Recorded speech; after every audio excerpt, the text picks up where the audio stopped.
Hi, I'm Stewart Pidfellow. You can call me Stu.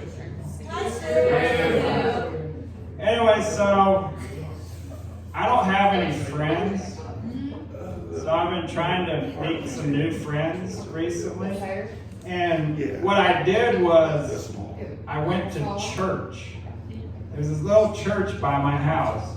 And I walked over there on a Sunday.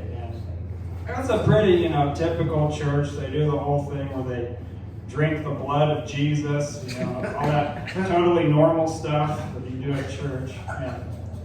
But at the end of the service, the preacher, he stood up, he said, if anyone here, if it's your first time, please stand up and introduce yourself.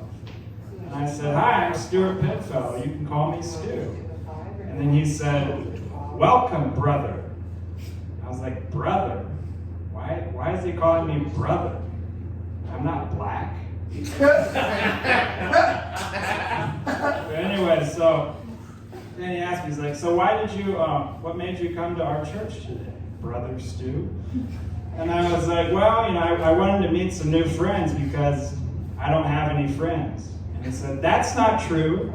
You have at least one friend. I said, oh yeah? How do you figure? And he said, Jesus Christ is your friend. Isn't that great?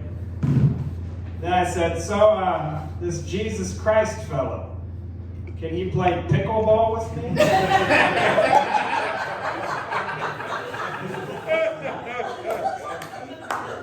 And then the preacher, he started to get a little nervous, started to sweat a little bit. He's like, well, no, he can't do that.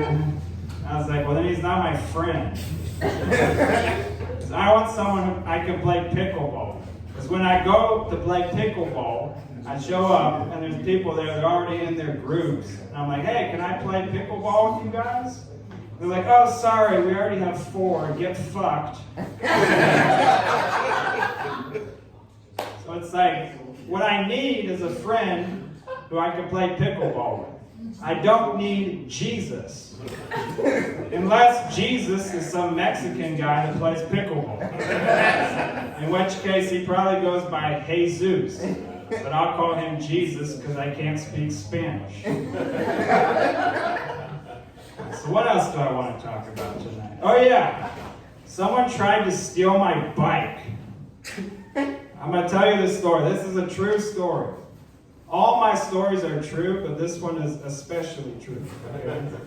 So I was sitting at the Valley Metro stop, just minding my own damn business, and my bike was right next to me.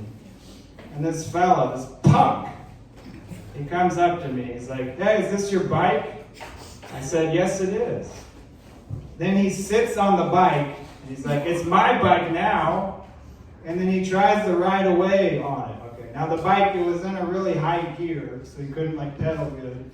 And it was an e-bike, and he tried to push the button to zoom away, but he couldn't figure out how to turn it on because he was a fucking retard.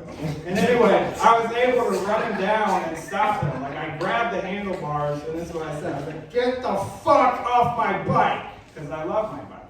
I don't have friends. My bike is my friend. So I did that. I said, get the fuck off my bike. And then he said, what are you going to do about it? And then here's where I had to be careful. Because in my head, I paused, kind of went in slow motion. Sometimes life goes in slow motion. And you're thinking, okay. So I was thinking, I was like, what I want to say when he's like, what are you going to do about it? I was like, I want to say, I'm going to fuck you up. That's what I wanted to say. But it's kind of like causing a scene, this is in public in the middle of the day, there's a lot of eyes on us. I got loud when I said, get the fuck off my bike. And so I'm like, I can't say I'm gonna fuck you up because that could be interpreted as a threat of physical violence. That could be used against me in court. So I stopped myself before saying it. Right before I said it. So here's what I actually said. Again, this is 100% true. I said, I'm gonna fuck you. And then, so I stopped myself from saying I'm gonna fuck you up. I didn't do the threat of physical violence. Instead, I told him I was gonna have sex nothing illegal about that, you know. It used to be illegal, but, you know, now it's not.